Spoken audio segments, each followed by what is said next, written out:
A few years ago, I used to be in the extremely frustrating situation where payments would continuously come due. Pile up, but I had the funds to pay them off. If you have ever experienced this, then you're probably aware of how difficult and unpleasant it can be for you. It's good to know that I did eventually crawl my way out of this dilemma, and you may do the same. Therefore, I'll be giving you everything advice, ideas, and techniques in today's video that you may utilize to escape this predicament and ideally advance financially on your own. So let's get started, all right? 1. Keep track of your spending. This is probably something you've heard a million times already, and you'll hear it again today, just because it's effective and because you're probably not already doing it. In essence, it should always be a top concern. Ensure that every single dollar you spend is properly justified. The main objective. The purpose of expenditure tracking is to identify and eliminate wasteful spending tendencies in your finances, life. Additionally, exercising financial discipline and promoting improved financial practices. Investing and saving habits will develop because of maintaining a constant record of your expenses. Peter Drucker famously said, "If you can't measure it, you can't manage it." As a result, you should take the following actions to manage your spending. First, analyze your expenditure categories to discover which are most important. Maybe you could. You may even learn that you have been paying for a membership that you have not been utilizing. I know I have, and possibly so are you. Most people believe that reducing these, saving money by avoiding non-essential expenses, is a smart move. You might wish to go as well. Now that you know where your money is going, you can use it for things that are less expensive. In addition to saving money, you'll also learn about some of the topics that will be covered in the text. Therefore, doing this has little to lose. 2. Make a budget. Before recently, I had no idea why most individuals didn't have a budget. It's true, most people are concerned about having to submit so much paperwork to create a budget. Truth be told, although it requires a lot of labor, it is unquestionably worthwhile. As you can see, you should take a different approach to budgeting. Consider the advantages and how much it will cost you. Gain for you. Once you've established a rhythm, be sure to maintain it. I've found that this is the only strategy that works, so be careful not to lose your momentum. If you make a budget and then hide it in a file or folder on your bookshelves, you will lose money. Or file cabinet, it is completely useless. Therefore, ensure that you regularly update and evaluate it. To make this work simpler, you may also employ digital tools like software and applications. You can find a ton of excellent free ones online with a fast search. 3. Give yourself a limit on unbudgeted spending.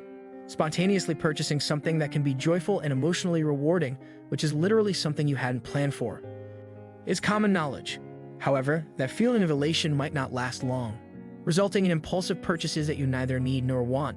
If this applies to you, you'll have to swallow the harsh pill that it must end like this. It is the exact reverse of wise financial practices. Try following the 1% rule for spending the next time you are in the mall. This regulation specifies the day must pass before you purchase something that costs more than 1% of your annual gross income. For example, if you earn $60,000, according to the regulations, you must wait a day before making a transaction of more than $600. This rule applies to discretionary purchases of goods you want but don't need. Essentially, the internal conflict between do I really need this and do I desire this. You can rethink your purchase within the 24-hour cooling-off period. Why not try taking an extra day to think about whether you need it? You might not after 24 hours. So next, when you go shopping, keep in mind the advice from the Only Pay guy. 4. Save for big purchases. A beautiful 90-inch flat screen with a stunning $4,000 advertisement caught my eye. Imagine the wonders you could see on an 8K television. Dose. Not imply that you should take up your phone, pull out your credit card, and start dialing right away. The display's number. That is a terrible concept. Observe the laws that govern the 24-hour one that guy from Only Pay told you about. Recall that? Therefore, experts advise waiting till you have the money if you really want that large TV. From the savings account you set up specifically for these purchases. Not using a credit card, unless you have a solid repayment strategy in place, which 99.9% of people don't. Furthermore, saving for a large or expensive purchase has a lot of benefits. Purchase. You might be able to bargain for a lower cost, or at the very least, better financing terms are available if you pay cash. The cost can decrease as well. Additionally, obtaining a loan may be more advantageous for a larger purchase, especially if it's an asset like a house that will increase in value, or if it makes it impossible for you to withdraw money from your savings or investment accounts. Given that buying the large, pricey TV with cash may leave you with little extra money to spend, Therefore, it's a good idea to put money aside for a while before purchasing the goods you need or desire. Consequently, it makes sense to begin saving for that particular item so that your daily life is not interfered with. 5. Read books about finance. It's true when they say that if you want to hide something, just put it on paper. The sad truth is that most people never bother to read. You see, some of the things people choose to ignore, such as the information contained in books, has a good chance of making them successful if they bother to read them.